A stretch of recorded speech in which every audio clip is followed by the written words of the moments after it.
Hey everybody, and welcome back to the Captain's Table. I'm your host, Captain B-Nard, and topic of discussion today is going to be a power rankings for all 10 Star Wars movies. Legally Blonde movies. All of the Legally Blonde movies. We're gonna rank them. Oh dear God, no. Yeah, so here to discuss that with me is my not-so-expert panel of movie critics. So returning to the Captain's Table for the fourth time, butting in as usual, Jonny Reps. This is Jay Sherman from The Critic. Actually, this is Jonny Reps from Not Anything right now. Yes, and returning for the fifth time, Mitchelonius. Hello, everybody. He'd All really be even considered a guest at this point. Well, yeah, he's more of a regular, but in any event, so we're gonna do this basically the same way as we did with the MCU power rankings last time. So we all filled out our own lists, ranking all of the Star Wars movies from worst to first. I averaged them all out as well as took some input from the general consensus of the critics and the internet, and used all of that input to create the official list for the channel. So we're going to run these off, like I said, from worst to first. Unless anyone else has anything they want to add, we are going to get started. My Mistake. list, Taking my critics list into was not taken consideration. seriously. Will you stop? Oh, I actually have list- something I want to add. That's We are because not you're- ranking.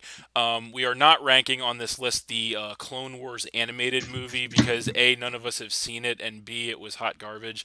So I read. Oh, So what about this holiday specials? no, we're not ranking the Wait, Star Wars wait, Holiday do you Special, mean- which I wish I didn't know existed, but unfortunately now I do, thanks to you. So Are you referring to the Clone? But did we not?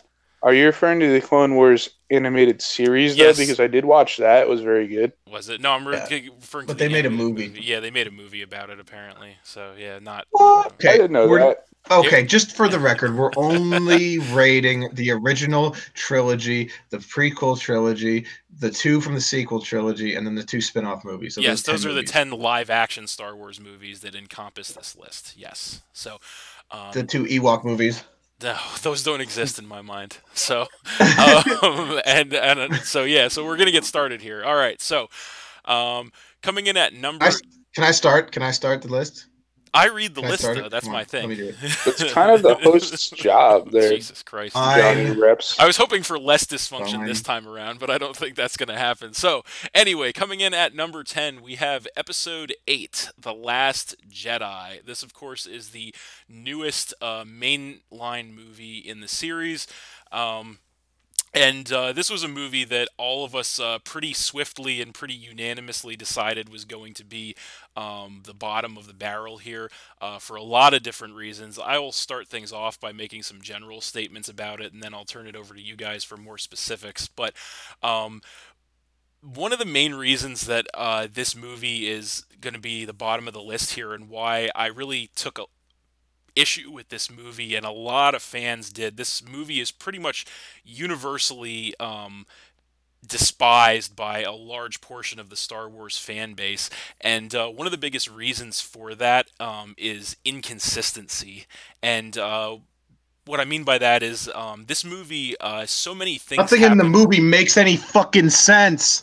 Yes, I'm sorry to butt in, but that's pretty much the gist of it. Yeah, that's the blunt to the point version of it. Yes, but yeah, there's so many things that happen in this movie that just don't make any sense, and not just little things that you can overlook, like huge plot points in the movie and huge character, developments in the movie that just make absolutely no sense. So, Inconsistencies. yes, so there are so many huge inconsistencies in this movie that go so far against pretty much everything we've been told about the Star Wars universe up until this point.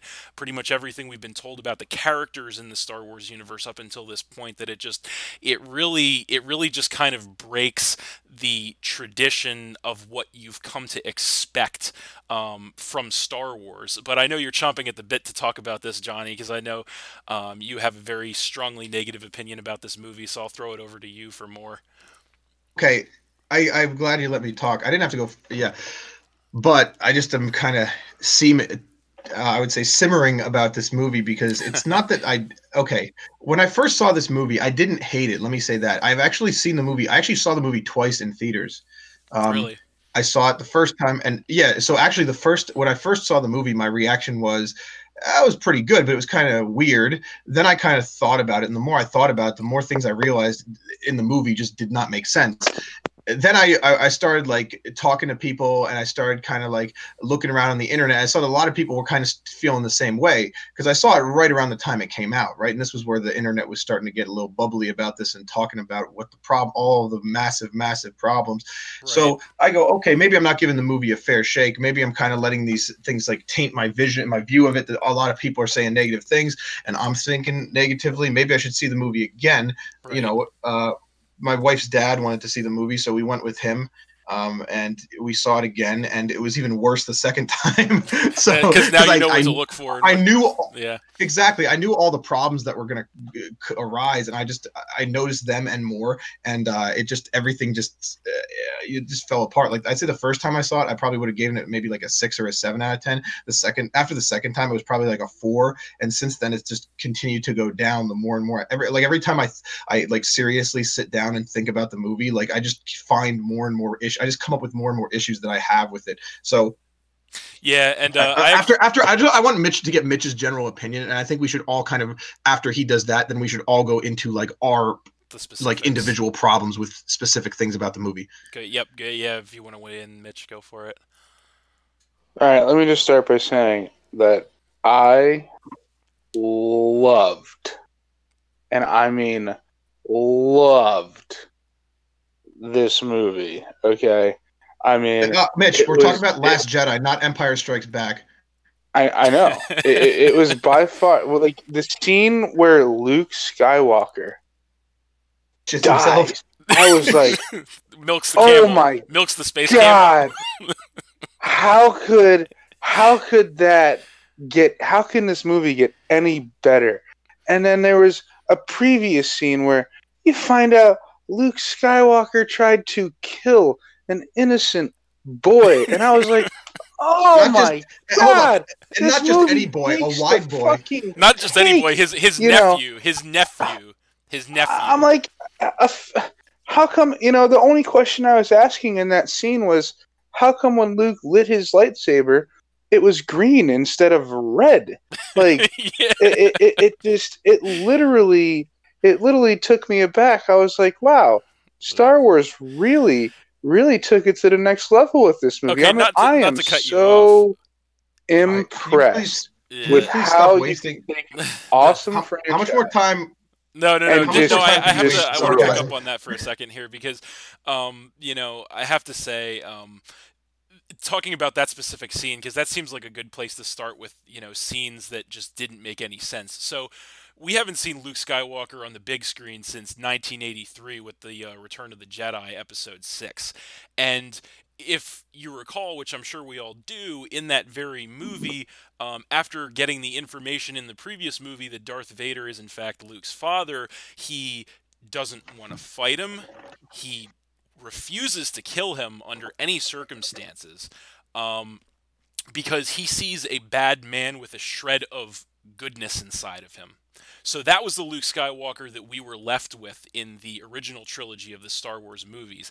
And you mean to tell me that from that point to the point that we're at now, Luke goes from being unwilling to kill an evil man, quite possibly the most evil, villainous individual in the entire Star Wars universe at that point, only second to the Emperor himself, obviously Darth Vader.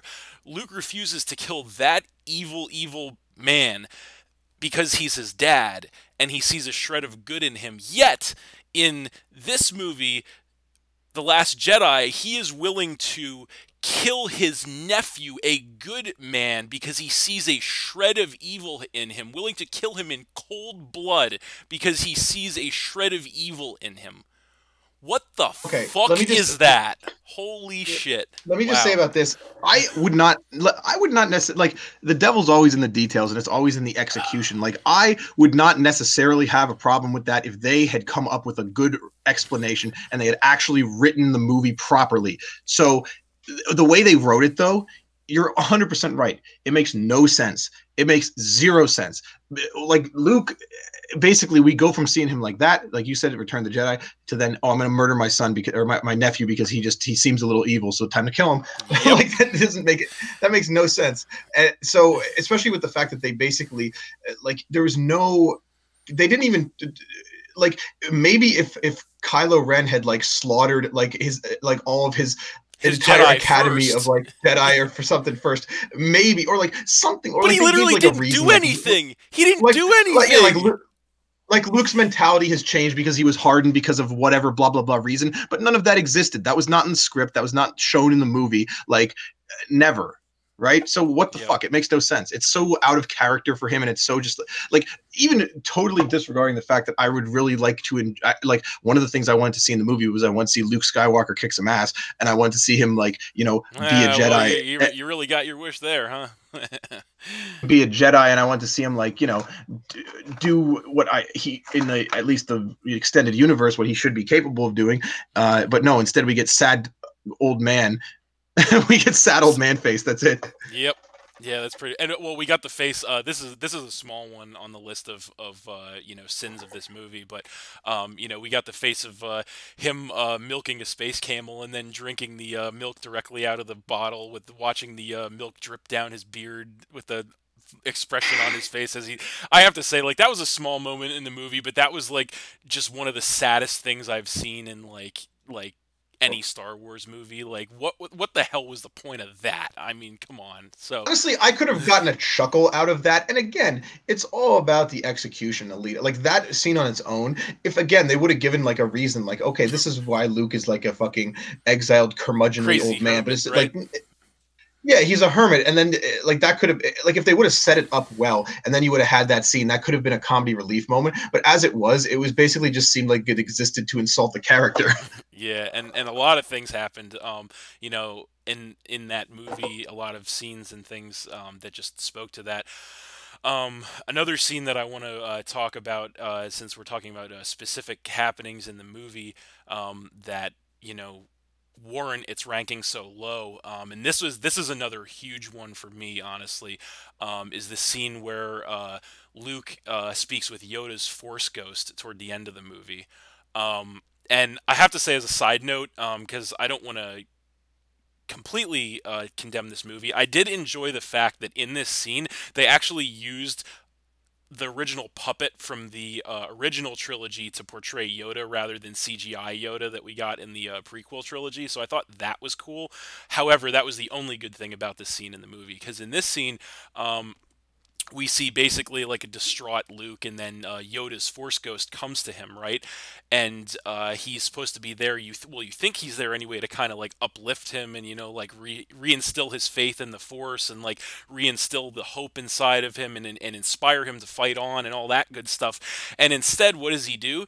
He comes down and he's like, "Oh yeah, you're right. Fuck the Jedi Code. Fuck everything." And then he calls upon Force lightning to blow up the ancient Jedi textbooks. Okay, What? let me tell you the thing about that What? that gets me the worst.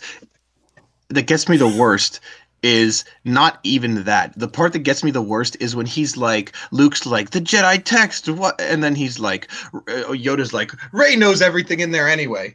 And I'm like, what? Yeah. I'm like, how? Like, how is she like so good at everything? She's such a terribly written character. That's like in The Force Awakens, she was a pretty poorly written character, but in this movie, they like took it up a fucking notch, like in terms of bad writing for that character. Like Rey is like probably, I can't even think of a character in any movie I've seen that I would consider better than like a 2 out of 10 that was worse written. That is a worse written character than Rey. Yeah, I know you're being awfully quiet there, Mitch. I'm interested to hear your take, since we're talking about that scene of the you know, with Yoda and Luke in the movie. How you felt about that particular scene? It pains me to talk about this movie in general, because like I feel like if they're like 1 out of 10 of their movies, they should be put to like 11, because it's the movie that should have never happened. Yeah. You know, it's Just think of it as a really shitty fan fiction. Yeah. I don't even know what fan. I don't know what fan would want to see Luke Skywalker, like one of the most iconic characters ever created by any franchise. Like, you walk up to anyone and you're like, oh, have you heard of Luke Skywalker? They're like, yeah. Like, okay. And then you destroy him in front of our eyes. So not only do you destroy him in front of our eyes, the same way you destroyed all the text of the Jedi, but you made us pay for it. Yep. Like, diplomatic, but like I may have been okay with that if it was written again. Like, I'm not just talking about the fact that I like the characters, but you know, if it was written properly and it had the right appropriate setup. But all this shit, I saw a video that described The Last Jedi of like, it's like gotcha the movie, but none of the gotchas make any sense. Like, it's like, oh, in the beginning, Rey wasted all this time and found Luke Skywalker with this map, but it's like, gotcha, he doesn't care and he's not going to help her. He just throws the lightsaber over his shoulder. And then it's like, oh yeah, but Snoke and Kylo are going to defeat Rey and kill her. But it's like, oh, gotcha, Kylo used the lightsaber to cut Snoke in half for some reason. And then okay, that's another one. Yeah, that's another scene. There's so many of these. Like, if you think about it, every single like scene in this movie has a stupid ass gotcha moment that doesn't make sense. Yeah, we could probably be here all night talking about that. So I only want to hit the important ones because we do have a lot of other stuff to cover. But yeah, I do. That's another scene. Like, oh, Leia's dead. Leia's dead. But oh wait, gotcha. She's gotcha. She's a fucking Mary Poppins now. she's a worse Mary Poppins than Yondu. That's for sure. He's Mary Poppins. She's a worse Mary Poppins than Sherry Bobbins. No, but going back to that scene in the movie, okay, which and here's the sad thing is I think that scene you just brought up with the whole Rey and Kylo Ren team up to like kill all the bad guys. I actually thought that was one of the best scenes in the entire movie, in my opinion, and still. The fact of the matter, you want me to ruin it for you? No. It's already ruined because I understand that scene made absolutely no sense. Because the fact of the matter is, okay, you have in this scene you have Snoke and Kylo have Rey prisoner, and Snoke is torturing her, probably going to kill her, all that good stuff, and then. Literally, seemingly for no reason whatsoever other than the fact that Snoke has insulted and belittled him, Kylo decides to take the saber and cut Snoke in half and kill him. And how does Snoke not know that if he's so fucking powerful with the Force? That's a great point. That's true too. How would Snoke not have known that he was going to be, in that situation? But moreover, the bigger inconsistency of this scene to me is, okay, think back to the movie we just watched before this one, which would have been The Force Awakens. In The Force Awakens, Kylo Ren murders his own father in cold blood, Han Solo, in order to prove his loyalty to Snoke. And yet, literally nothing has changed between Snoke and Kylo Ren's relationship between that movie and this movie. And yet, for some reason, Kylo Ren's like, oh, well, I don't like Snoke anymore, time to kill him. Like, what? Nothing changed. Like, 1 minute you're killing your own dad for this guy, and then the next minute, oh, never mind, I hate this guy, I'm gonna kill him. Like, what? Yeah, again, it definitely could have been a lot better done. But another bad thing about that scene is like, the law of the Sith. There can only be two, and when there's one more needs to be found. Sure. Yeah, but there were two. And they're not Sith. So that's the other thing. Right? Well, they're not Sith, though. That's the thing. No, they even made it. They never said they were Sith. They're not Sith.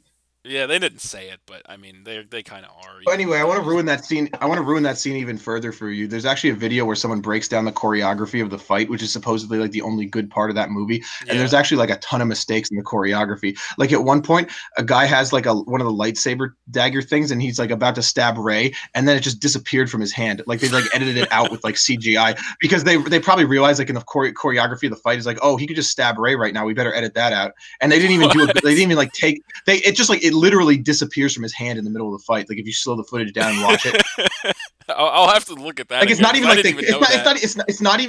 it's not even like they cut away and then he's not holding it. It's like literally in the middle of the fight. Like he's in the frame and it just disappears out of his hand. I gotta look that up now because I think unlike you, myself, and Mitch, correct me if I'm wrong here, but I think you and I have only watched this movie once, correct? And then we just tried to block it out of our memory after that.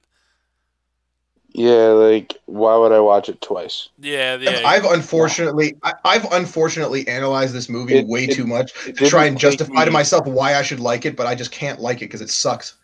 I realize when something's stupid, like the first time I see it. So, like when I watched this movie, You were there the next day, Bernard, when Yep. I showed When up we and I talked said, about it, "Yeah, yeah. I'm Bernard, having some issues here I with seem to Star remember Wars what apparently." And what was the comment? I said, "I think I'm done You said you think you were with done being a Star Star Wars Wars fan. altogether." Yep, that Yep. was what you said. And to I your point, John, you're absolutely right. That was the one thing I was going to say. Is I'm not going to lie to you guys. When I saw this movie in theaters, by the way, at first I kind of remember you defending it. I remember I you did. defending it when I You're was right. telling you how, like I think this movie's pretty crappy, and I'm gonna see it again. And then after I saw it the second time, I was like, yeah, this movie sucks. Yeah, you're right. No, I did at And you were first. defending it. I did at first, and that feeds back to what you said earlier, where you said that this is one of those movies that when you first watch it, you think, oh yeah, that's not too bad because they did some new things, they surprised you, and that's not easy to do. Who Granted, with a who the fuck has that thought when you see this movie once? Let me The just say fact this: well, that but Luke my when I point went is, in, Skywalker dies. well, no, but when my I went point in, is I like was the well more you set up. think about the movie, Dies. the more you think about the movie, the worse it gets. Like when you And the way he dies. yeah, that's another that's the Was Oh big my one. obviously that part was really god. stupid. But the deal that I was thinking, like when I went into the movie, I was expecting to have a really good time, and I was like well set up, and then I was like, yeah, that wasn't what I was expected. But let me digest it a little bit. And there was parts I did like, but then, like I said, the more you think about it, it's like, yeah, that sucks. Right. Yeah, So no, that's why. that's 100% true, and that's the feeling that I have too. But yeah, to that scene that you brought up, Mitch, because that's the other. I think that's the last big scene I want to talk about with this movie, as far as the inconsistency goes. So you have that movie, and this is just kind of like the kick in the balls at the end of the movie. Like after you've endured all the other shit that we've talked about in this movie, then finally at the end of the movie you get the swift dagger to the jugular, and that is the fact of you have that ending scene, which I have to say at first I thought that was kind of cool, where you have like, because clearly you can tell by the choreography and the differences in Luke Skywalker that it's not him there on the planet at the end of the movie to distract Kylo Ren while everybody else runs away, right? We all pretty much know that it's not him, it's a hologram or force projection or whatever. So I thought that was cool. I thought that and then the next big tip off was you know when Kylo Ren went to engage Luke, how they never touched. Obviously, that was a big tip off. Obviously, well, the fact that when Kylo Ren moved across the desert, the sand turned red. He kicked the sand up and it turned red, and when Luke moved, it didn't. So it was obvious the whole time that it wasn't Luke. And then When I saw the end of the movie and like Luke showed up, I was like, this is fucking it. I was like, the whole movie, like all the other shit that happened, I was like, this is gonna and then all the things blasted at him, and then he just like wipes his shoulder off. I was like, oh shit, he's got a force bubble or some shit. He's gonna kick Kylo's ass. This is gonna be the fucking greatest lightsaber fight ever. And then nothing fucking happened. I was so disappointed. I was like, yep. what the Yep. like. No, I know that I was seriously like. Yeah. I know that was a I have no- like, particularly hard thing I for was you so to fucking mad digest about as that. well, Mitch. I know this was a particularly this was the straw that broke the camel's back. I know in pretty much everyone's mind, yours included. This is what made me want to stop watching Star Wars. Up until that scene, I thought the movie might turn out okay, but after that scene, even like how I said I was like, I thought that was okay, but I didn't really like. Even after that scene, I was like, this is basically seeming to be what made it go from the point where like I don't think I'm gonna like this movie. I don't think coming out of it, my opinion of this movie is going to be that it's good. It was basically after that scene. This is where Luke was like, maybe Obi-Wan had it right. There's no point in fighting when you can win. Yeah, there's no point in fighting when you can just die, right? Yeah, no, that's and I was so disappointed because when I saw that scene and and then they confirm that it's not Luke, it's just his force projection, and you're like, oh cool, he's still alive, and then he's like seer around to Kylo, and you're like, oh yeah, he's still alive, and then they cut back to him on the planet, and he just fucking fades to black, and he's dead, and it's like, I just want to know, Bernard, when you saw it, like when all of the walkers just like started blasting him, and then he just like wipes his shoulder off. That like, was what awesome. was your thought when that? I like, thought that was fucking awesome. Yeah, I thought everything you said about that scene, I 100% agree with you. I was like, okay, the last 2 hours and 15 minutes. That's another thing about this movie is this movie was painfully long. This was like a 2.5 hour movie. But aside from that, at that point in the movie, I was like, okay, the last 2 hours and 15 minutes of shit that I just watched is all going to be worth it now. And then it just wasn't. Like I said, this was the final kick in the balls at the end of this movie. And then you have, like I said, after that whole But thing. what was plays out, even worse, because even if like that, even after that, I was like, oh, okay, at least he's still alive. So that Yeah, makes- right. Yeah, that yeah, was I was what I thinking, at thought least too. he's, yeah, And then he wasn't. He's still alive, so that makes sense. That makes sense. He came in there as a decoy and he helped everybody escape. Next movie, he's gonna do some crazy shit, and then he just disappears. Yep. And I'm like, what? Yep. And this is where I sympathize with Mitch. Okay, we I'm we like, need to address another thing. There's at least one more thing we need to address before we move on, and that's the whole Rose Tico and Finn Canto Bite subplot dear God. that is vastly panned, and that's one of the things that a lot of people bring up when they talk about this movie sucking. In my opinion, This was the that was the reason that this movie was painfully long, is because they wasted a half hour on that nonsense. Yeah. Like- So my opinion on that is that portion of the movie is actually not bad compared to the rest of this shit we're talking about. Like, that portion of the movie is actually, like, at the time I thought it was like, all right, it's just like, you know, it's kind of like a boring, Just a like stupid side story that nobody cares about. Or, yeah, it's like I was like, it's like a side story. Well, It's 'cause you given have, like like, the the side Disney- you characters. have, like- It's given the side characters. Well, you have like the Give the Disney side Channel characters something to incarnate, do. which is Rose, and then it's like, But I was just like, yeah, she's a shitty character. But oh my god, her running into Finn at the end, another gotcha. oh moment that doesn't make god, any that was fucking sense. that was immediately preceding the whole fiasco with Luke at the end of the movie. She fucking runs into him and she's like, "No, silly, we're not gonna beat him with hate. We're gonna beat him with love." Okay. You know how many things about that scene do not make sense? Like, All of how, them? okay, everybody turns around and goes back, and Finn sets his speeder at like maximum speed. How the fuck did she catch up to him quick enough to get to the side of him and then come at him? Like how is, first of all, how is that even possible? Second of all, I think when arguing that the stupid physi- big I ass think gun the- that blew the Bernard, I have a lot more things. When the door blew it up, how were Finn and Rose okay when this giant ass like Death Star cannon goes off like right over their shoulder? How were they not like disintegrated?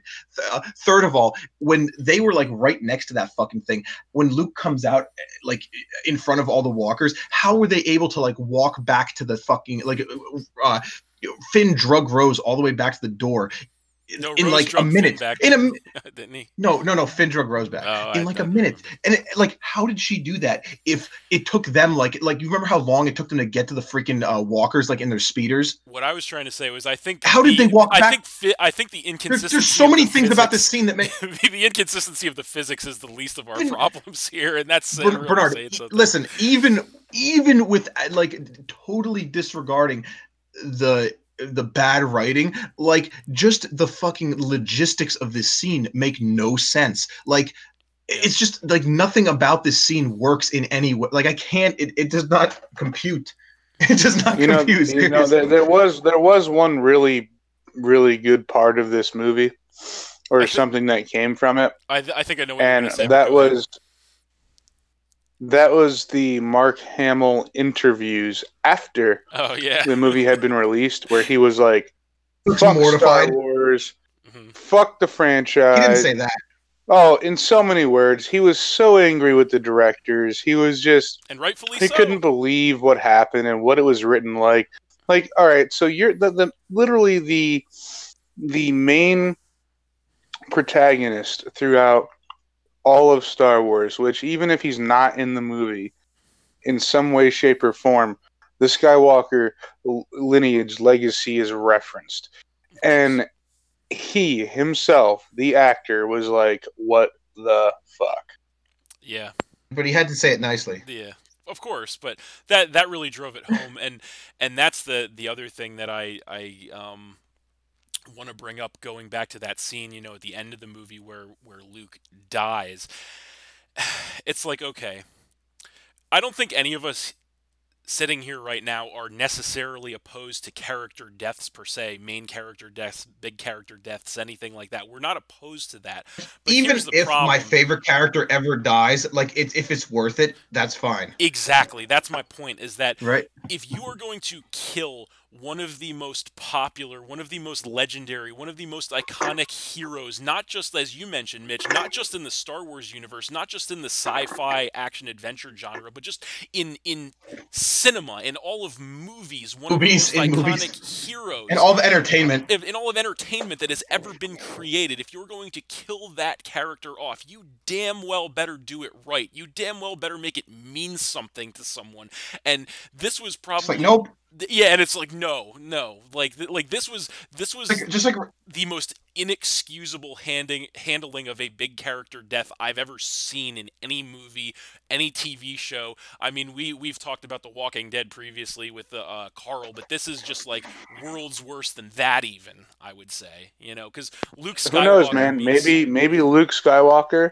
Yeah. Maybe he found his way under a dumpster somewhere. He looks under the dumpster. Maybe he didn't die. Maybe he was doing forced teleportation and now he's out there naked somewhere.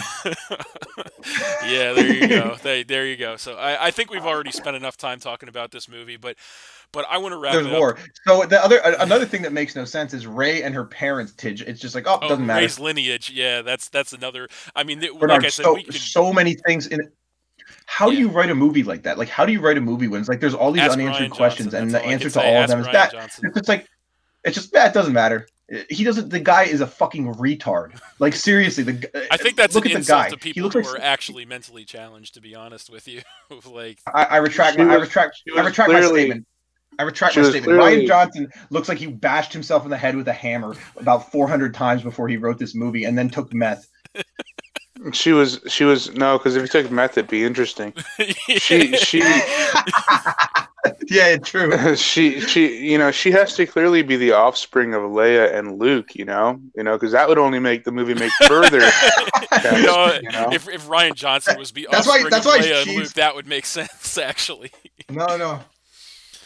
Maybe. Oh boy, he's inbred. Yeah, no, he's he kind of does look like a soft-head, round-headed, baby type version of a young Mark Hamill, almost a little bit. Yeah, no, like I said, I think we could probably spend an entire show talking about this, but we don't want to do that to ourselves. So, there's more, but like, what about Rey's quote unquote training? Part 2. What about Rey's quote unquote training? Other 9 movies. Dude, we could spend an entire podcast talking about how shitty this movie is. Speaking of which, Bernard, have you ever? There's a YouTube channel called World Class Bullshitters. Have you ever heard of them? I've never heard of it. No. Mitch? Like Star Wars videos, and they're really funny. You ever heard of that, Mitch? And I feel like this is like what your podcast is. They're like what your podcast could be, Bernard, if it was successful. Okay. Well, that's not going to happen. So but yeah, so there's so many inconsistencies. You should message them, ask for a collab. Sure, yeah, but later, next time. But yeah, like I said, to sum this movie up, I would just say the inconsistency, that's just really the thing that kills this. And the other thing is, we're going to talk about we're going to go up the list, in a minute, but the main reason that I think we all put this movie below the other movies that are bad in the Star Wars universe is the fact that in every other Star Wars movie that was bad, you at least had some semblance of consistency. You at least had hold up. Things are going to get better next time, like that's at least in the other bad Star Wars movies, you had a sense of after it was over, like, okay, maybe that wasn't good, but they can always go somewhere from here. They can always do something better next time. And this movie was the only Star Wars movie that I can honestly say, I don't know what the fuck they're going to do after this. I don't know where they're going to go from here. There's nothing they can do that's going to make what they've done in this movie better. They cannot fix what they've done to the franchise in this movie, in my opinion. I mean, they can try, and I'm interested to see, because at the end of this year, we're going to see Episode 9, so I'm interested to see them try to make it better, but I just don't see a way that they can make it better, and that's the biggest reason why I think it's last. So I actually have an issue of what you said. I guess we're doing closing statements now. Sure. You said that all the other bad Star Wars movies, in my opinion, there are no other bad Star Wars movies. This is the bad Star Wars movie. The other ones are at least like tolerable, mediocre. Yeah, they're at least tolerable. This movie is the only, in my opinion, like Star Wars movie, like disregarding stuff like the holiday special. Mm-hmm. It's the only like real Star Wars movie. Yeah. That is actually legitimately bad, in my opinion. I think I'm just going to end it at that, because if I was to continue to talk about this movie, we would not get to the other ones. Gotcha. Mitch, you have And my anything? final words on this Star Wars movie is simply this.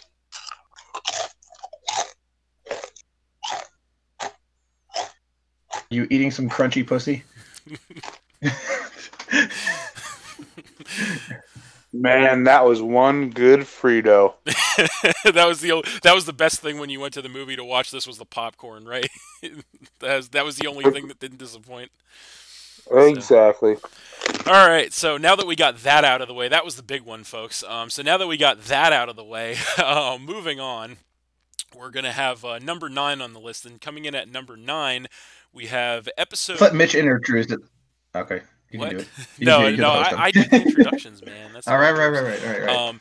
Episode episode 9. Number 9 is episode 2, Attack of the Clones. So, this movie, like I said, I'll talk a little bit about it in general and then kick it over to you guys. This movie was, down there. Obviously, it didn't have all of the, glaringly obvious consistency issues that the previous movie we just talked about did. If I had to brand one word to this movie as to why this one's so low on the list, that would be just boring, honestly. I mean, this movie was the closest thing to a boring Star Wars movie that you're going to get in my Gotta be opinion. honest with you. Not a lot of stuff that actually happened in this movie. At least stuff of any I think Phantom Menace substance. was more boring. Maybe, I don't know. I would debate that. I would say this one's probably more so. I think that's why it's a little bit lower on this list. Also, and I know one thing that I'll let you cover later is the the horrible love angle that was played out in this movie. Is why that's why this movie is so low. For me, that's why this movie is exactly this low.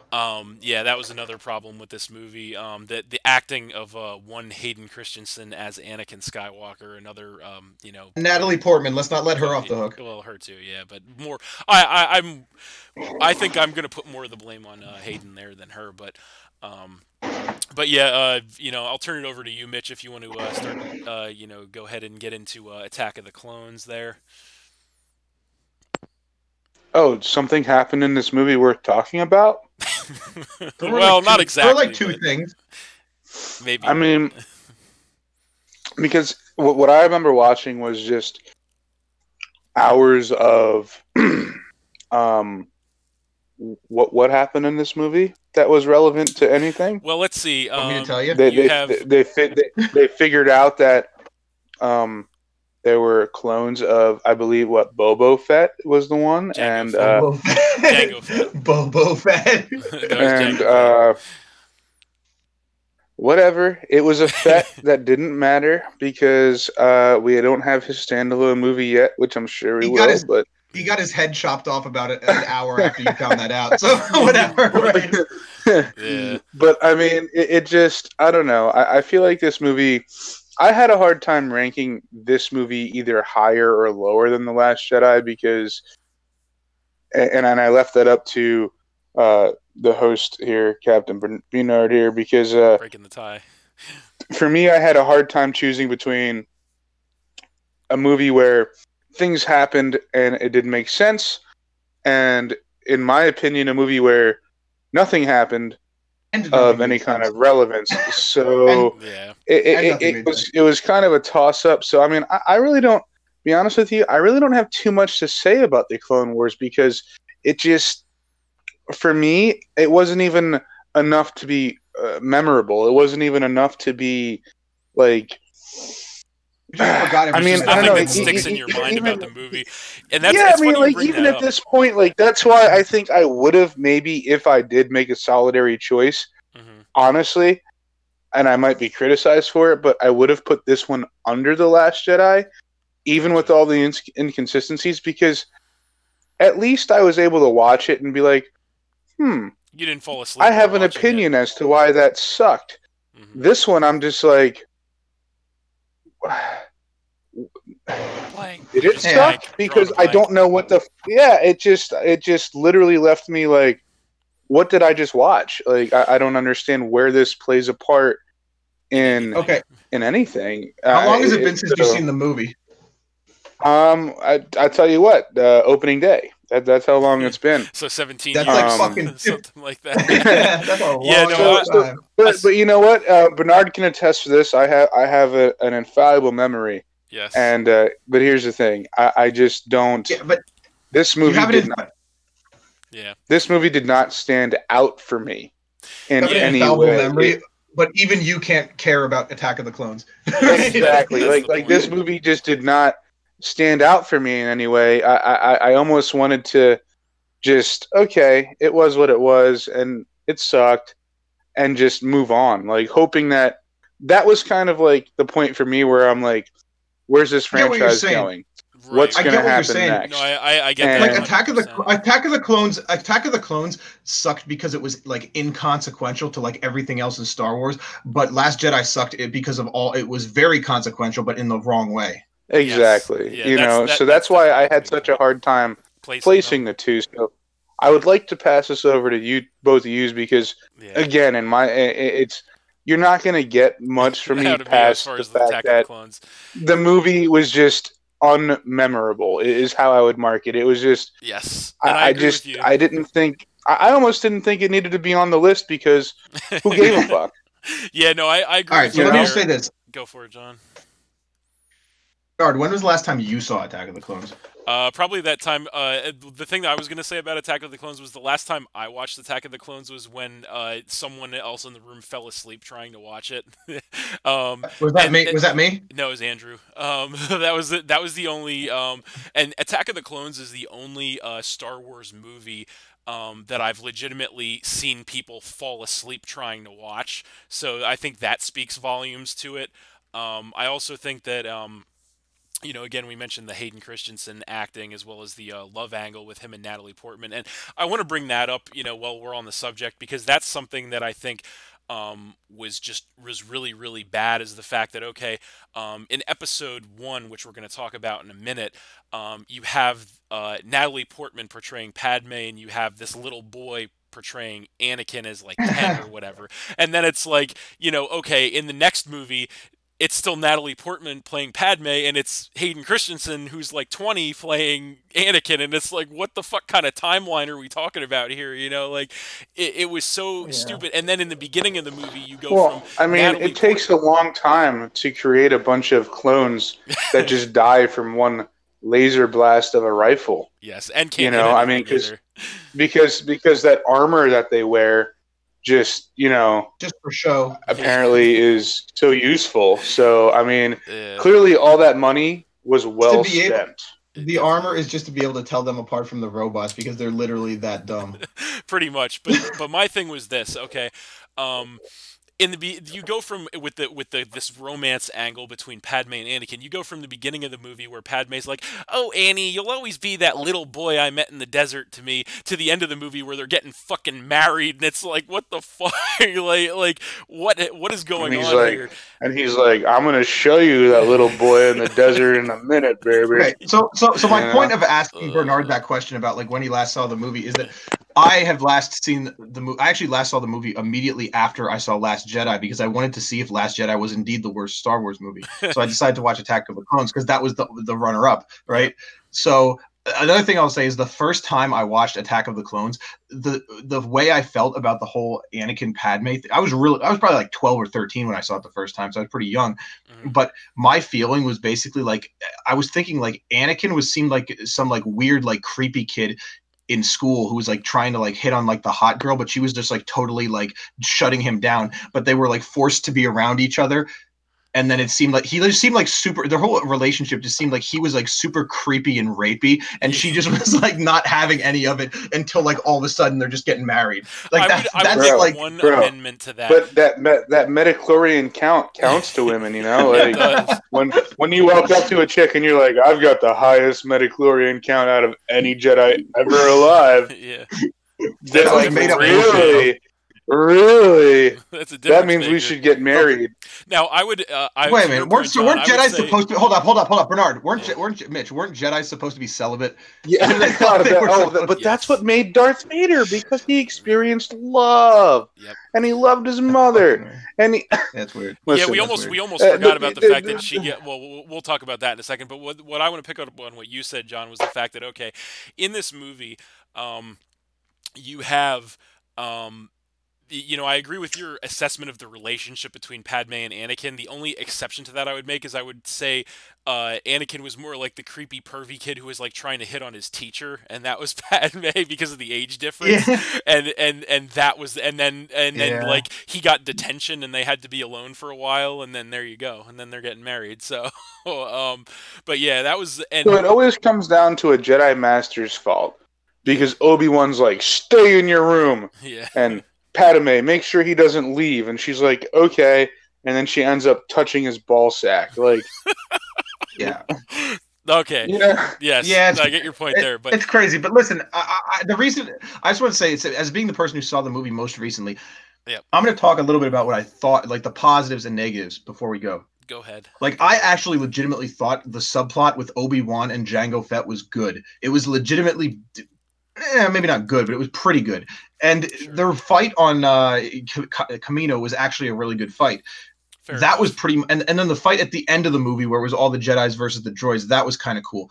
Those were like the two main highlights of the movie. It did have a couple cool fight scenes, but just to reiterate, because again, it has been like 15 years since this movie's been out. 17. This was the one where at the end,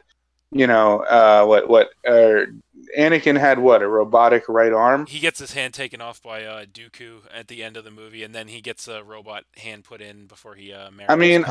I will say this: maybe that was her motivation to like get married to him. She's like, "Wow, I wonder what those fingers can do." Oh God, you're too much. You know. You're too much. But his motivation was, he was like, "Oh man, this hand's no good for jerking it. I gotta get married." Yeah, I need to find someone else to do it for me because I might rip it off. There you go. Yeah. There But you go. listen, just in closing, I'll just put my final statement about this movie. The reason why I rank this, but just only by a little bit, is because there were parts of this movie that I liked, which I can't say about Last Jedi. That's fair. I will say, to your point, I will say this movie wasn't all bad. It was largely an unmemorable movie, yes, and pretty much everything that happened in this movie was inconsequential. The most memorable part is the bad acting between Anakin and Padme. I don't know. I will say though, I like. That's what they should be called, anime. That'd be their I did enjoy Yoda's part though in the movie, and how you kind of saw how, because we always trumped Yoda up to just being wise and smart and strong in the Force, but you got to kind of see him actually. He was one of the Jedis that were like, these clones are not good, and like, and made an escape even while under attack by them, and I think that I think it kind of, I'd hate to say the whole movie was pretty much there based, aside from the romance between anime. There you go. We got you doing anime. Hey, look, but I coupled them. Yes, anime. But but I think seeing Yoda in some action, and instead of just kind of always hearing him distill some knowledge upon people, I felt like that for itself was pretty cool. But sure, at the same time, it wasn't enough to like really put this movie on the map at all. Like, it wasn't enough to. I mean, you got to see a lot of death, and you got to see a lot of fighting towards the end, but it wasn't really dramatic, cinematic kind of fighting that you saw. It was more of just like a slaughter. What they were like, launch project, whatever, and it happens, and then that's when you kind of see, okay, who's going to survive.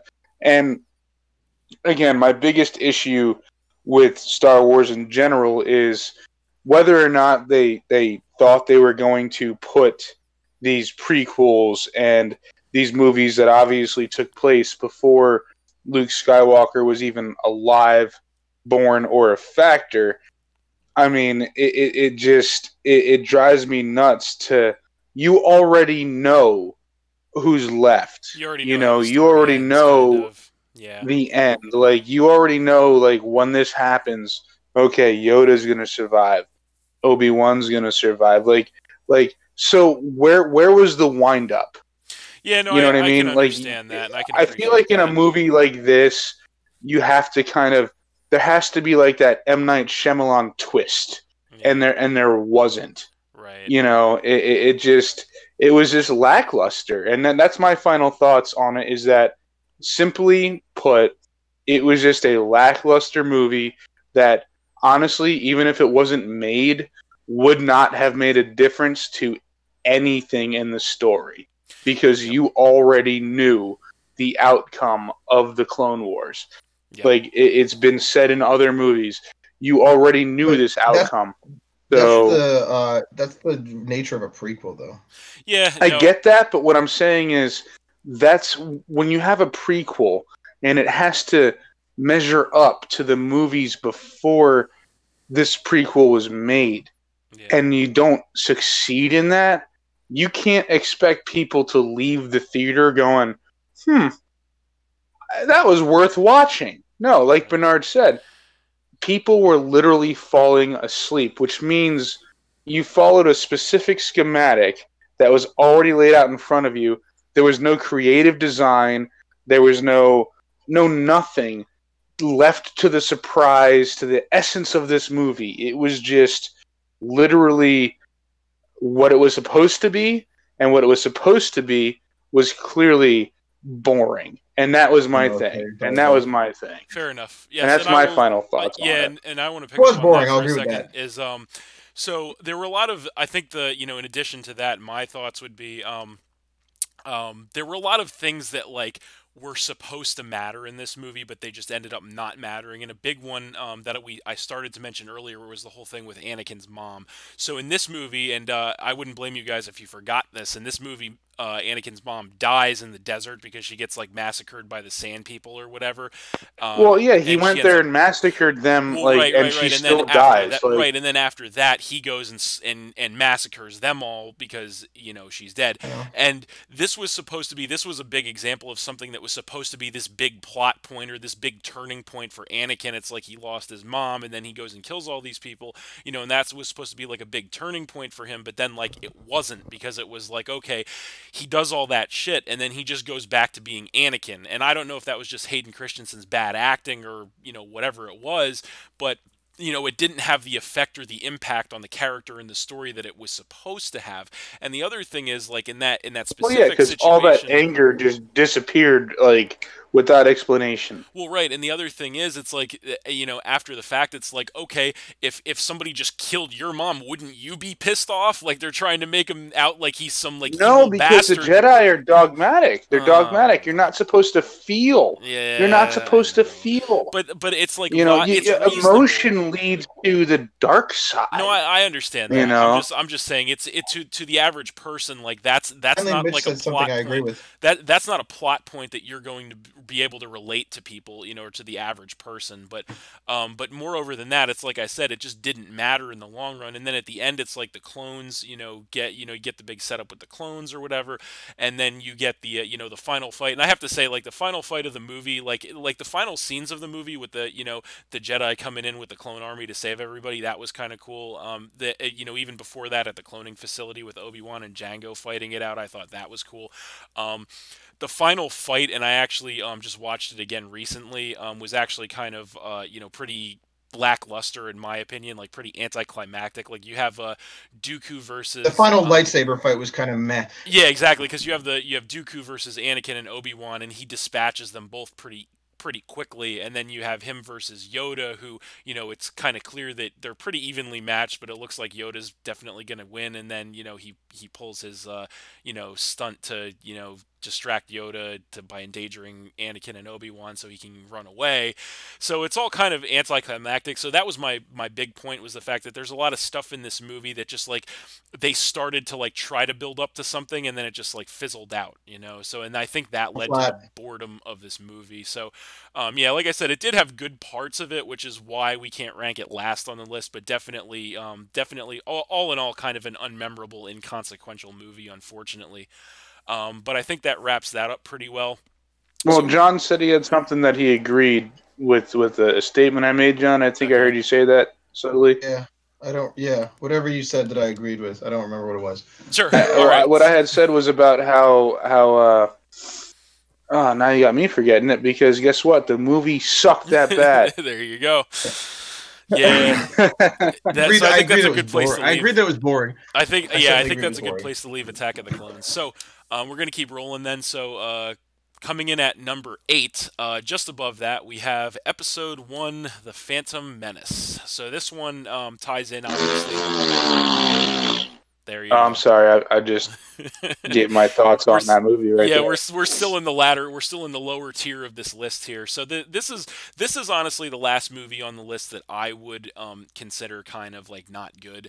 And I'll kick things off with this one because I think I can race a pod racer. Yeah, this was because I think a lot of the issues we talked about Attack of the Clones having were present in this movie too, with things not being important and just being inconsequential and not enough character development. That's the one thing we didn't talk about with Attack of the Clones too much, but that's an offender as well as this movie is an offender of that too. Is there's just not enough meaningful, character development, meaningful plot points being met.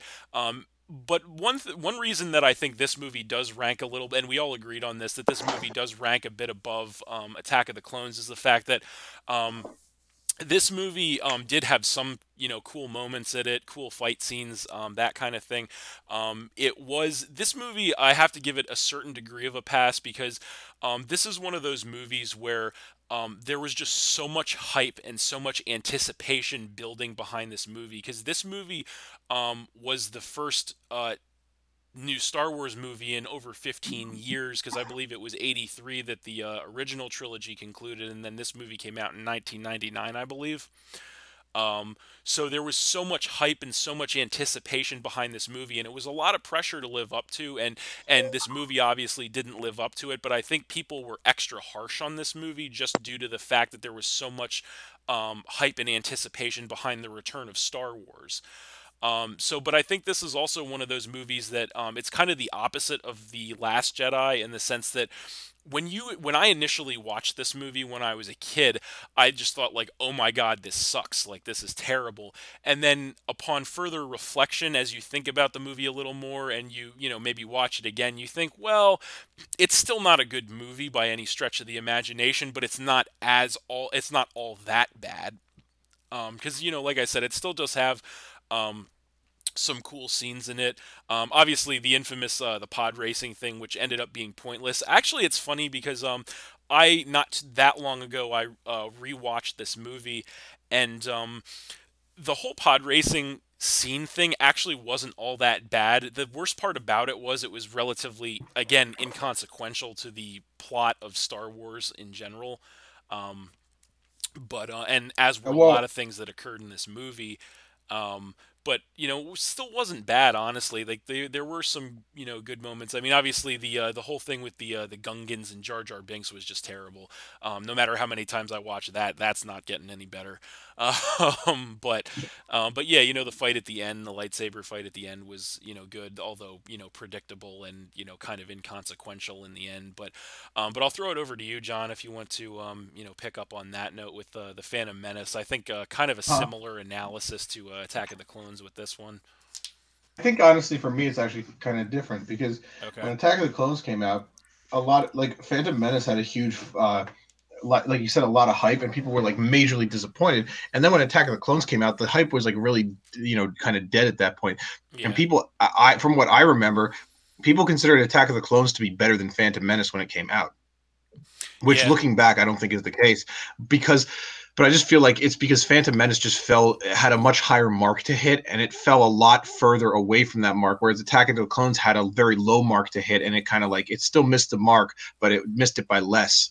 So, you know what I mean? I agree with that, and I didn't mean that they were the same in terms of fan reception, but I meant like the movies kind of had the same problems with them. That's kind of where I was I going know, with but that. I'm going places with this. I wouldn't agree Okay. with that necessarily, because the Okay. problem with Attack of the Clones are there's a lot of dumb things in Attack of the Clones. Like the assassination attempt on Padme with a worm that makes no damn sense was like the first one. Yeah. That's the beginning of the movie, and then a ton of things that go further from there, like the chase scene when Anakin jumping out of the cars and stuff, and Yeah, well, we already kind whatever. of covered But that, but yeah. I know, but listen, and the movie had really bad acting. That was the problem between Padme and Anakin. Was the biggest problem with that movie. The biggest problem with the Phantom Menace was Jar Jar Binks and Anakin Skywalker were both baby Anakin were both very annoying characters that everybody hated, even from like the moment the movie came out, right? Yeah. And it's like what Star Wars fan wants a whiny baby fucking version of Darth Vader? And Even though that a was like kind of the freaking whole point of the movie was like, hey, look, here's Darth Vader as a little kid. I did enjoy. I tell you what, though, I did enjoy Darth Maul.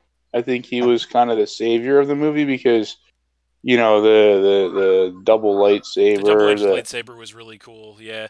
You The only know, bad Qui-Gon Jinn is honestly one of is my favorite Jedi because he has a history with the Order where he was the initial, white sabered neutral Jedi where he could kind of dabble in the dark and the good, and which I will say the movie 100% did not do him justice to any of that stuff. But it didn't do him justice to any of that. It didn't. But what I'm saying is just the fact that he was in it, and I mean, Liam Neeson, I think, did the character as much justice as he was allotted or able to do.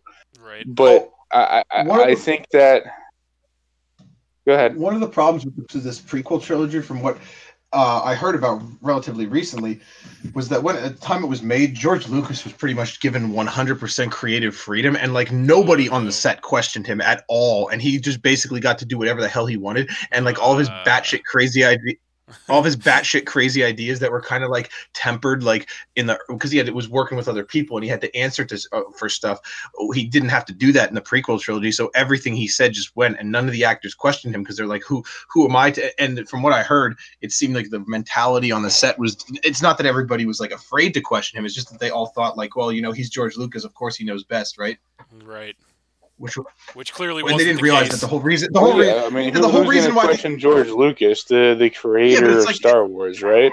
Right. But it's like the thing is though that a lot of people don't realize is on the original trilogy, George Lucas worked with a lot of like the whatever the dude's name was, who's the director of Empire Strikes Back. Everybody says one of the reasons why that's one of the greatest movies of all time is because of the director, and his wife, George Lucas's wife, actually recut New Hope and turned it into a far better movie than it was with the original cut that George Lucas did. So he had a lot of like collaboration and help in the earlier movies, and people kind of like, I would say, refining his genius. Whereas with the prequels, he just got to do whatever he wanted, and it came at like George Lucas cannot write dialogue, right? He cannot like the dialogue between his characters sucks, and like in the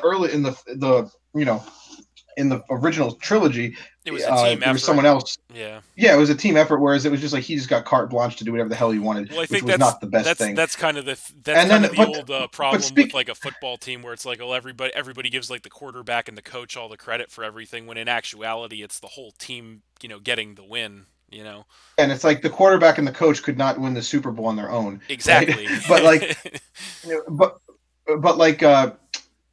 Speaking specifically about the Phantom Menace, the reason why I think it's not good, it wasn't a great movie. Jar Jar Binks and Anakin were very, very annoying. The whole Padme thing, like she's the queen, but she's not the queen, but she has her doubles. Like, first of all, why would anybody care? Like, Naboo wasn't even like the capital of the galaxy. It wasn't even state. So why is like that? This actually moves into Attack of the Clones, like where they're trying to assassinate her and everything. It's like she's a senator. Right. Why would they care about the senator of one? Like, why is she so important to assassinate? Or like, because she's the main character, obviously. Exactly. That's why that is exactly it. Exactly. That's why it's stupid. Yeah. But I will say Darth Maul's acrobatics were great.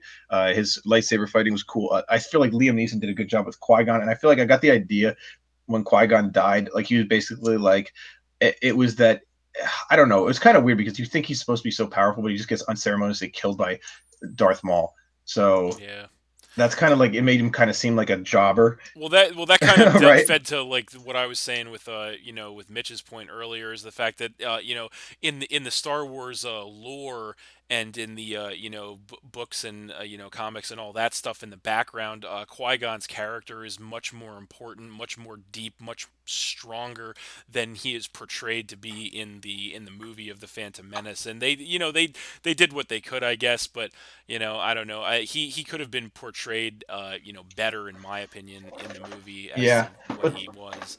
Kind of the but the same with last Darth thing Maul I'll is like we talk about how badass of a villain Darth Maul was, and then he gets unceremoniously killed, well, in quotation marks, because we'll talk about that later, by Obi-Wan at the end of the movie as well. So it's almost like you give us these characters, and it's kind of like that, like specifically Qui-Gon and Darth Maul. You give us these characters that could have been so much more, and then you just kill them. So that's yeah.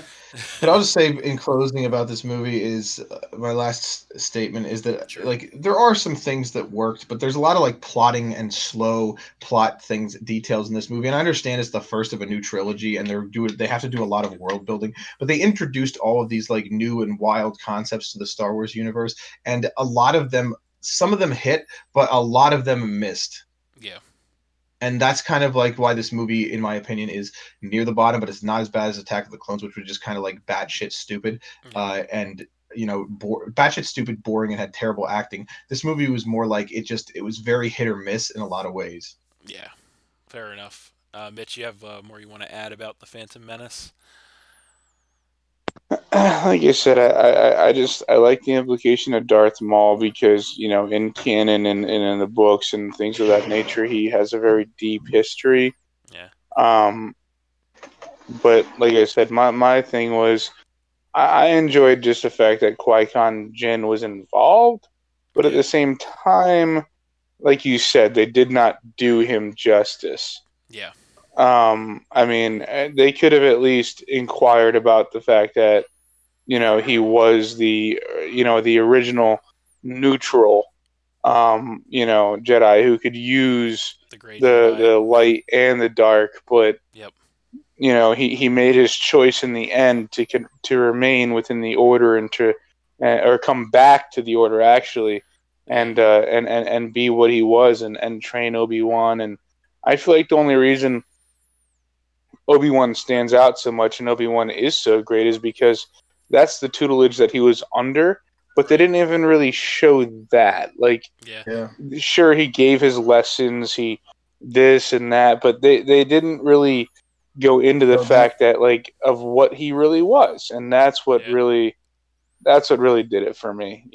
At the end of the day, it's like there's only so much screen time, and they had to like it's really the story of Anakin Skywalker, so they couldn't really put a ton into Qui-Gon Jinn. Yeah, and maybe they should have. In my opinion, I think they should have put more in there with Qui-Gon and Darth Maul, because you're right. At the end of the day, it's about Anakin. That's really the. Well, no, and I get that. I get it's about Anakin, but you're also talking about what, like a 10-year-old Anakin? 10-year-old.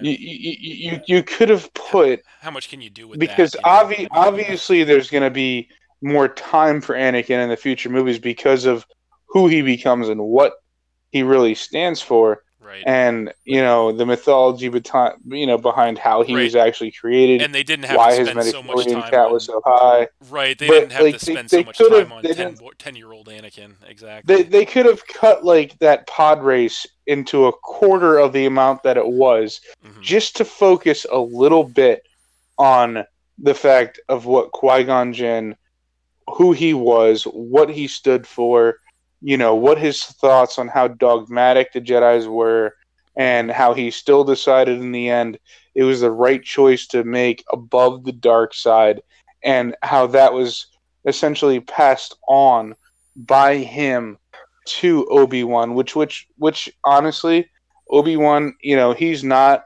the greatest, saber fighter. Hmm. That's not his strong point. He's not the strongest force wielder. It's his knowledge. Yep. And that knowledge was handed down to him by Qui. He had the different views that he had, and they missed the mark and the opportunity on being able to do that within the Phantom Menace, which is unfortunately the only movie that Qui-Gon Jinn got any FaceTime in. So Yeah. that's why it Gotcha. stood so low for me on the list. Fair enough. Yep. I think that's a Got good it. place to wrap the Phantom Menace up there. All right, so we're going to keep rolling along then. So coming in at number 7 on the list, we have Solo, a Star Wars story. That is, of course, the Han Solo origin movie, standalone movie, the newest movie in the Star Wars universe to date. Um, I'll kick things off with this one again. I thought this movie actually was pretty good. Now we're getting into movies that I think they're, in my opinion anyway, more positives than negatives. Um, and this one was a movie that honestly got a lot of crap, but I think for reasons out of its control. One of which being the fact that this movie immediately preceded The Last Jedi, which we've already spent a ton of time talking about, why that was bad. And I think a lot of the negative fan backlash from The Last Jedi leached over to this movie in the form of people either not going to see it or giving it, bad reviews or that kind of thing. I definitely don't think it warrants the negativity that it's received, and none of us do actually, because that's why it's up, a little bit higher on this list and all of that stuff. Um, I will say things I liked about this movie. I like the fact that you got to see kind of where Han Solo came from, because Han Solo is one of the most popular, one of the most iconic heroes in the Star Wars universe. And again, the same could be said as we spoke about earlier about Luke Skywalker being one of the most iconic heroes in cinema, to a maybe just a very very little bit lesser of an extent. You could say the same thing about Han Solo, because Han Solo is a very popular. I'm sure some people would even make the argument more popular than Luke Skywalker in some ways, just because of his personality. It's kind of like the classic, you know, clean cut hero personality in Luke Skywalker, versus the kind of like the bad boy hero in Han Solo, obviously. Um, The lovable rogue. exactly. So it was cool to see kind of where he came from, and how he came to be, how he got to where he was. Obviously this movie preceding the original trilogy. But taking place after the prequel trilogy chronologically in the Star Wars universe. So I thought that was cool. I thought it was interesting to see, how certain things played out, like, him meeting Chewie, and, him acquiring the Falcon, and, all that kind of stuff. Meeting Lando, obviously. Some interesting plot points in this movie, some really good action as well, I think. And positive things of that nature as well. Just showing the character development of Han Solo, as well as it was something that was interesting. I have to say I wasn't crazy at first about the actor that they chose to portray him, because he kind of seemed just like a Jack Black lookalike kind of. But I have to Well, I'm say, the one who said he looked more like Jack Black than Harrison Ford. yes, yeah, and I think that's true, but I also think that after watching the movie, he kind of, based on, how he handled the role in the movie, he kind of made me a believer and made me think, okay, they might have chosen the right guy for this. Like, maybe there could have been somebody better, but he definitely surpassed my expectations as far as, who they chose to portray that iconic role. Um, Biggest negative I would have to say about this one is just the fact that, again, it's kind of, at this point it was like a moot point movie, in the sense that it's an origin story for a deceased character in the Star Wars universe, because as we all know, in The Force Awakens, Han Solo does die.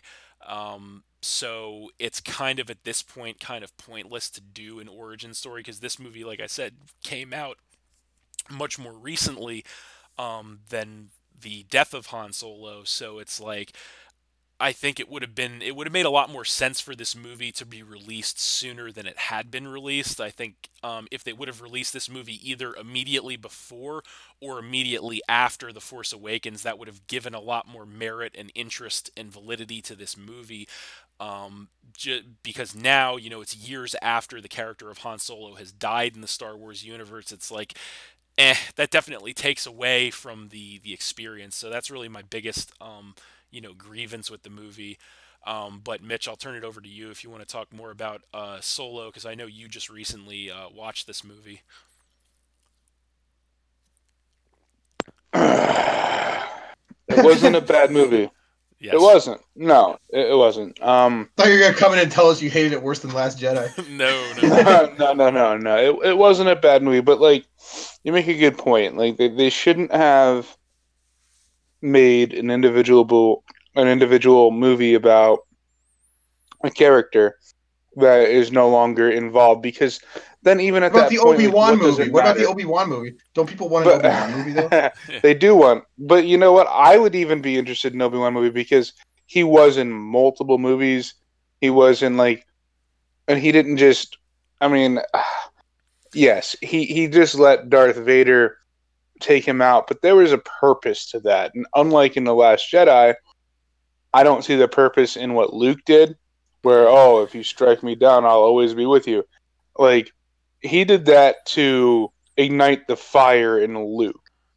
Yeah. Because he knew that Luke, in the end, would be the only one that could take down Vader, whether it's by reaching the goodness inside of him or literally in a saber battle. Yep. Now, my thing is this, though, is I felt, not that the movie was pointless, not that it was bad, I just didn't think it mattered at this point, because timing was off. Han Solo's no longer around. Yep. He was killed. And I don't feel it was a bad movie.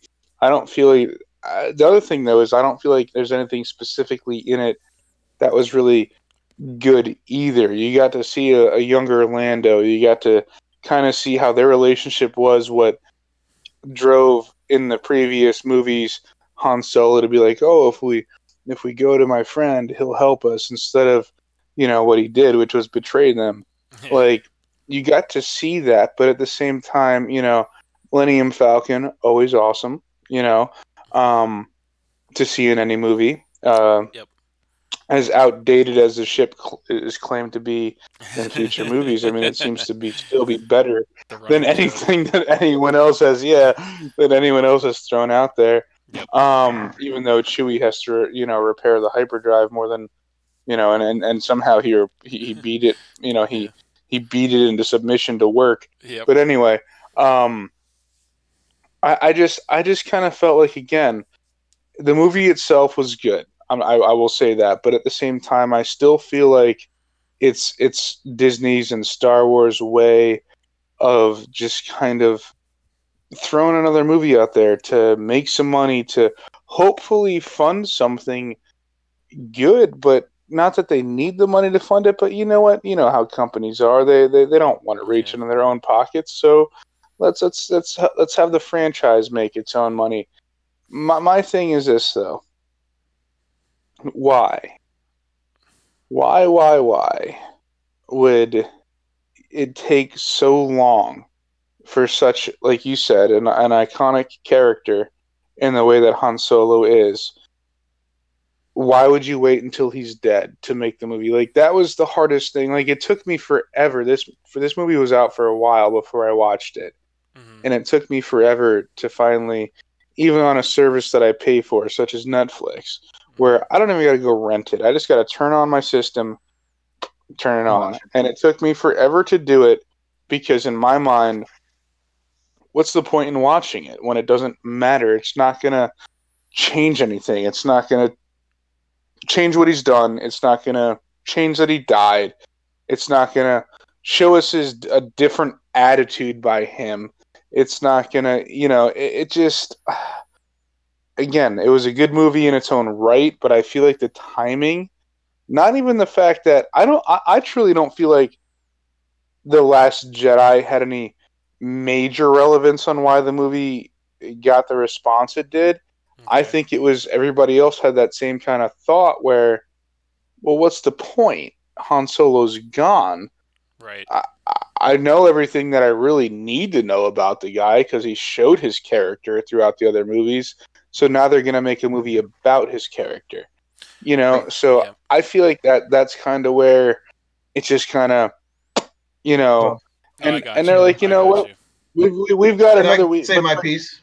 Yeah. But here's the thing, I feel like they thought that by the actors that they put in the movie, maybe it'll pick it up a little bit more because I don't know if there's any Game of Thrones fans out there, Yeah. but Han Solo's love interest, you know, she's a major character within that series, so Yep. maybe they felt like they could try to pull.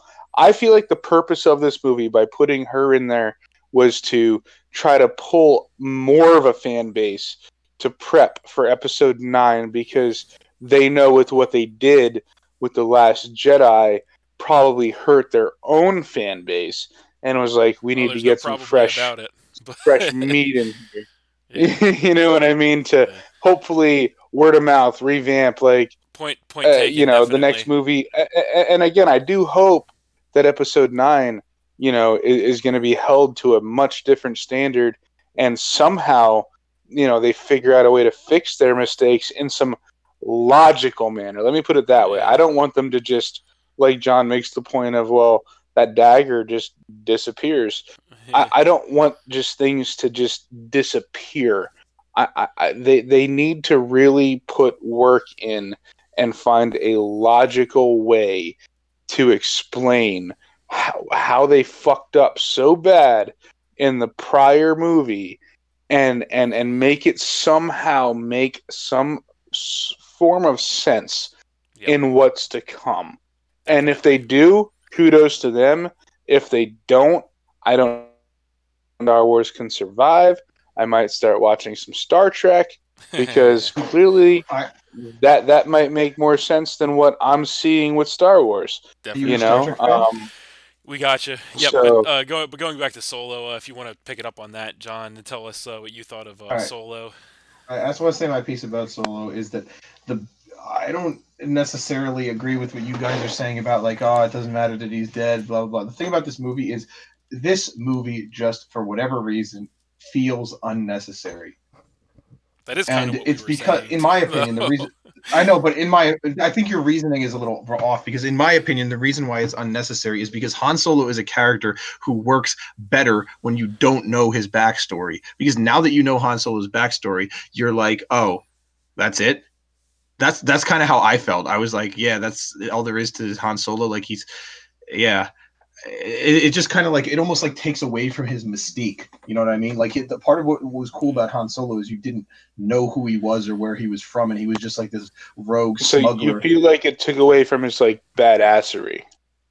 Exactly. He was like this rogue smuggler that you just didn't know anything about, and he was just, you know, he was a cool guy, and that's all you needed to know, right? Right.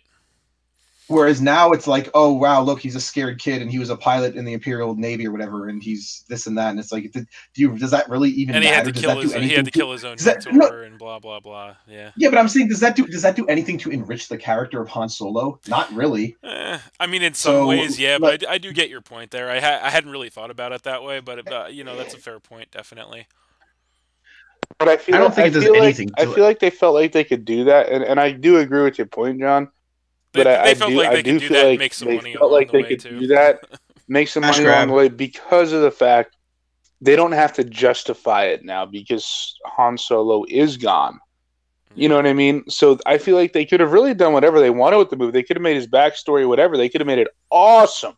Yeah, Even they better should- than what they did. But here's the thing. I feel like when people talk about the fact that it didn't do so good because it happened after The Last Jedi, after seeing it, I feel like the reality is people just didn't care about Han Solo at that point because he's dead. And the way he died, I get it. He tried to talk his son down. He tried to be like, you don't need to be this way, like any good father would. But the reality is, was Han Solo actually a good father? Was No. like, Not really. you know what I'm saying? Like, According to what was everyone said anything in The that he Force was Awakens, no.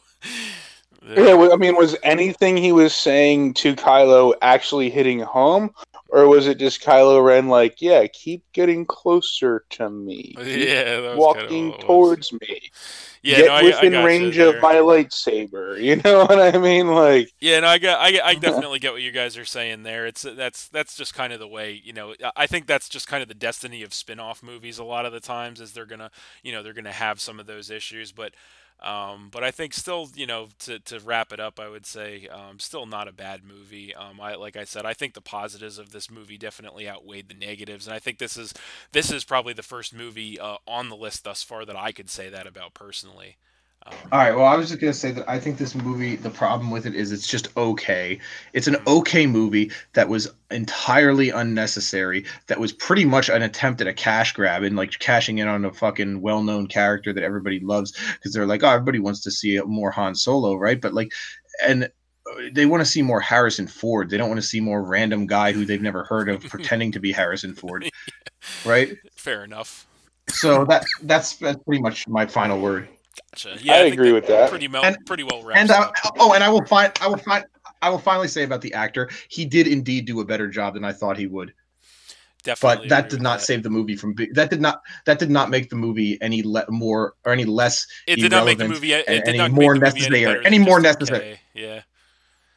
Yeah, It and it did not make the movie any less irrelevant and any more necessary because it was not necessary and it was basically irrelevant fair and it enough. kind of failed. Fair enough.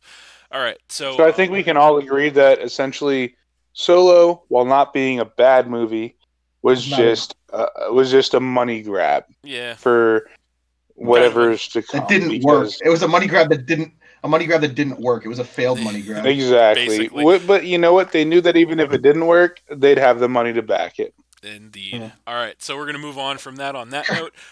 So we're going to be moving on to number six. And coming in at number six, we have Rogue One, a Star Wars story. That is, of course, the other spin off movie that we got so far. And this one.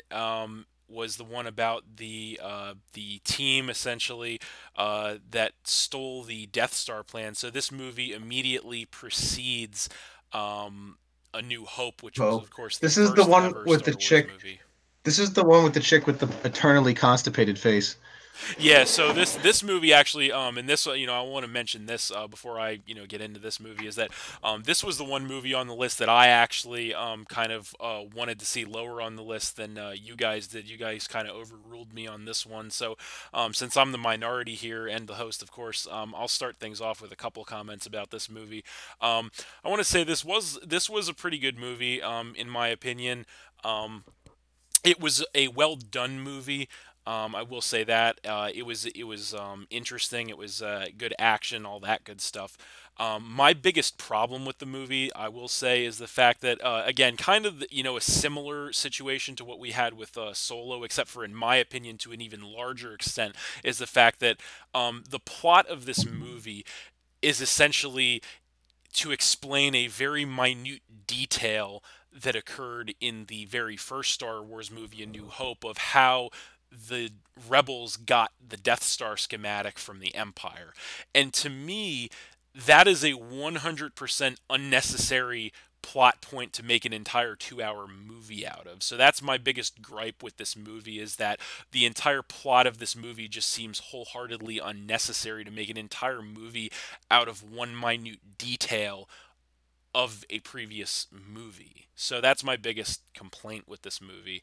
Also, the fact, another pet peeve I have about this movie is the fact that this movie ends literally like seconds before A New Hope is supposed to begin, and I think that like running into each other type of thing is not good for movies in the not just in the Star Wars universe, but in any expanded universe type, series of movies. I don't think that's a good thing, because I think there should be some unexplored time in the timeline. I think there should be some time in between certain things that happened and certain events that happen within the universe. So I didn't like how it just ran right into the beginning of A New Hope.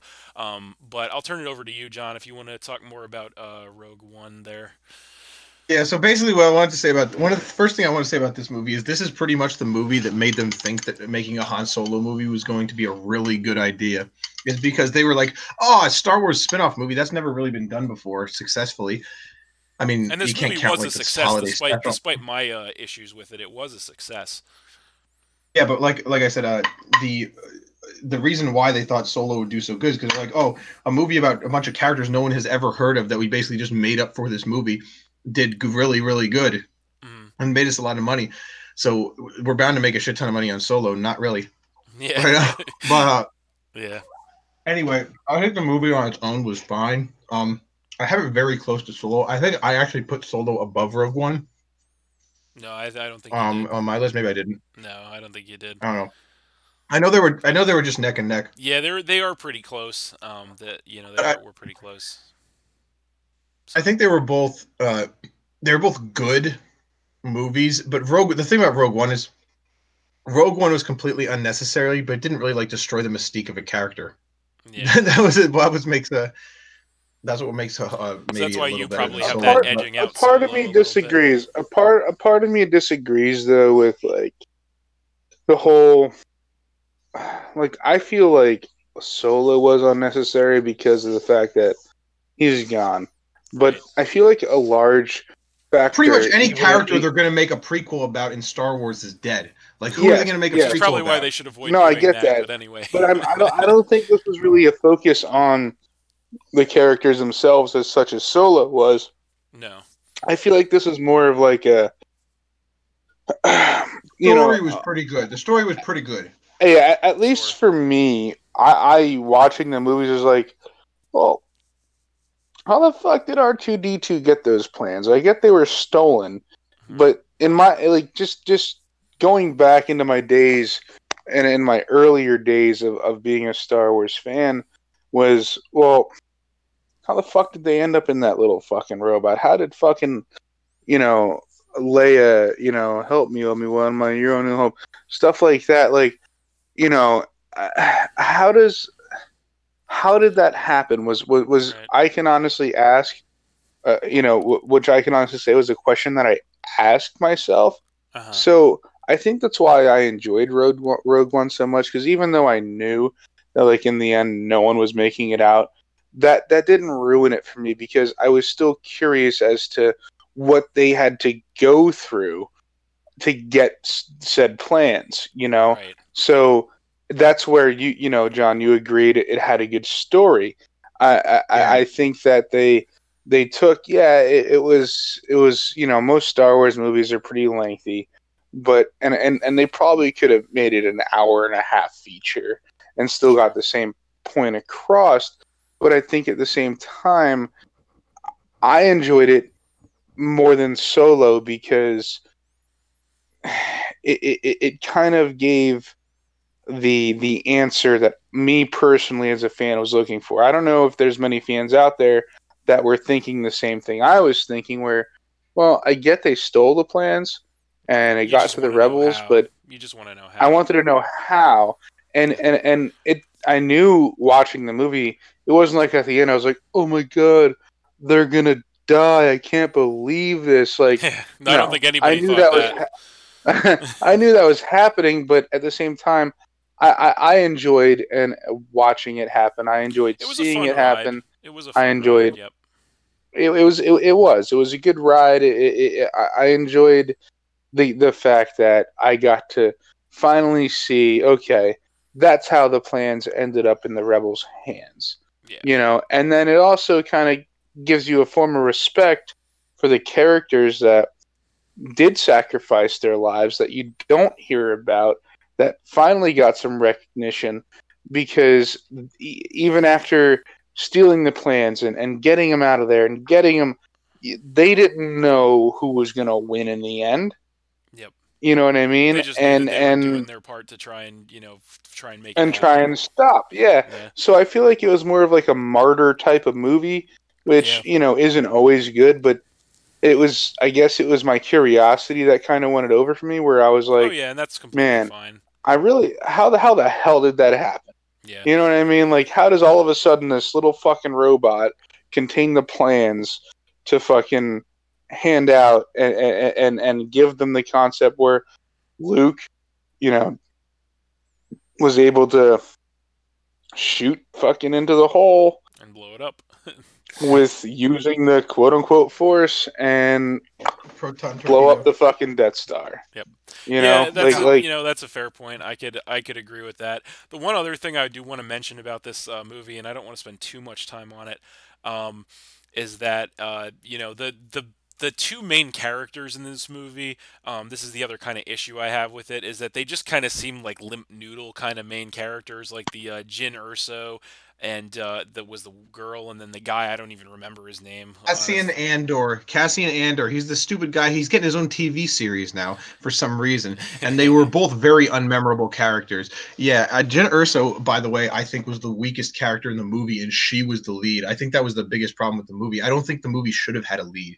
I think that the movie should have been like an ensemble type thing, like, you know what I mean, where it was like they were all kind of like the main character, right? I think that like just in the setup of the movie, they did that to a small extent, but yeah, but I think the biggest misstep of the movie was trying to have her as the lead, because she was not a strong enough character to be in the lead role of even a spin-off Star Wars movie, right?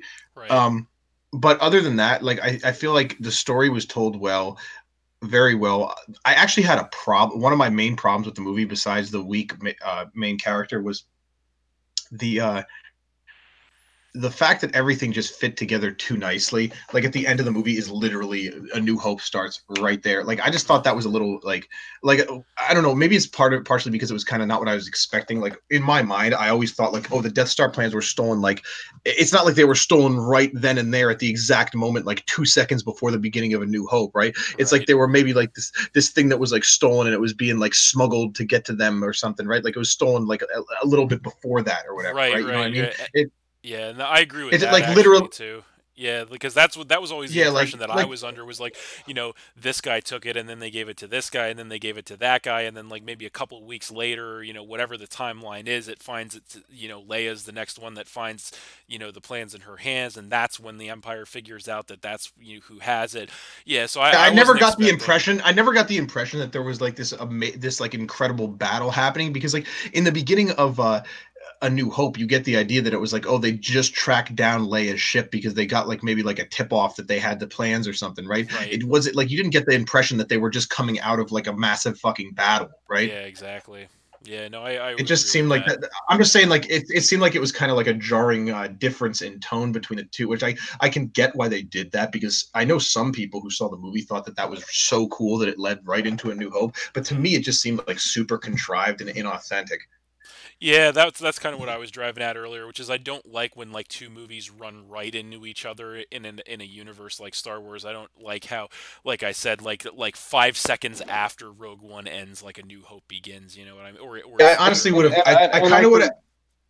I was just gonna say I completely agree with what you guys are saying, but like I said, the only reason it was hard again. It was hard to rank some of these movies one ahead of the other, as opposed to like obviously the top three. Yeah. But it was hard because, yeah, there's the pros and cons, but at the same time, I think it comes down to every fan absorbs Star Wars a little differently. Every fan has different curiosities about it. Right, and for you, it was more of a personal thing, which I completely understand. For me, it was just more of like that. I've always had that burning question as to, well, who were the heroes that obviously sacrificed their lives, weak or not, but sacrificed their lives just in a hope that in the end the rebellion would, it would pay off. Yes. Yeah, A New Hope. I get it. So I'm not. I do disagree. I don't like movies that just run right into another movie, but at the same time, I feel like there was no other answer for this movie, because in order for that to happen, because in order for that to happen, I feel like with how long this movie was, how long it took them to get the plans, there would have to be a prequel, well, a sequel to the prequel to show the struggle of what it took. And I feel like that would be an even more boring movie of just passing off these plans until it got to the right hands. Yeah. So I kind of feel like they made the right call in that way. Yeah, no, I get what you're saying. I get why they did what they did, and maybe the alternative wouldn't have been any better.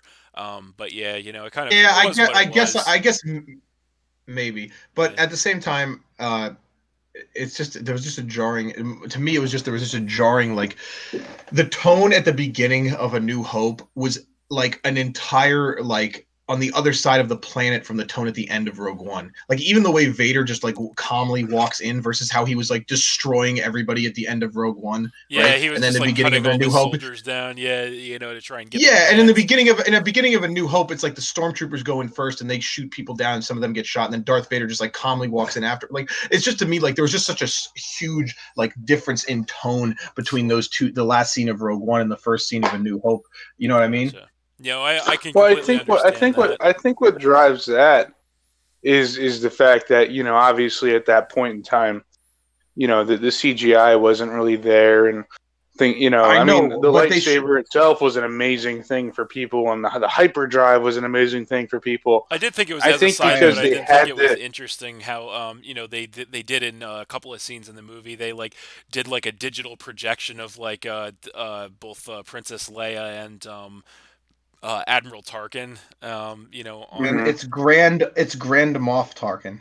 Whatever, but you know what I'm talking about. How they did that with the, you know, with people and that, you know, so cool things like that they did as well. So yeah, I feel like Rogue One was a decent movie, and the reason why I would say I put it above Solo is because it was basically like both of them were kind of unnecessary stories, but Rogue One added to the mythos. Even though there were parts of it I didn't like, it added to the mythos. Where, in my opinion, Solo. I mean, I'm not gonna say it like was entirely bad, but like it kind of like slightly damaged the mythos of Han Solo, in my opinion, or made him seem a little bit less cool.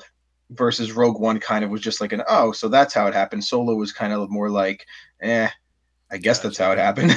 You know what I mean? Yeah, and I think that's a good place to leave Rogue One off there. You know, so not a bad movie. And just off of what we've done in the past, I don't know. I feel like we're almost 2 hours into this podcast. We so let me know if I'm wrong. Yeah, as much as I wanted to avoid doing this again, it looks like this is what's going to happen again. So, I guess the executive decision by the Not So Expert panel is going to be made that we are going to divide this podcast into two halves once again. So we've done 10 through 6 on this list here today, and then we're going to pick it up. The bottom half. Yes, the bottom half. So we're going to pick it up next time with 5 through 1. So that's a good place to cut it there. So thanks for watching again, everybody. Hope you all enjoyed. Please hit that like button, leave a comment, and or subscribe if you did enjoy, and stay tuned for more new videos in the future. Thank you to Jonny Reps and Mitchelonius for joining me once again to hash out these power rankings here for yet another long-standing movie franchise. And we will be back. We will be back almost immediately because we're going to be in part 2 of. Exactly. So that's it, and we'll see you next time.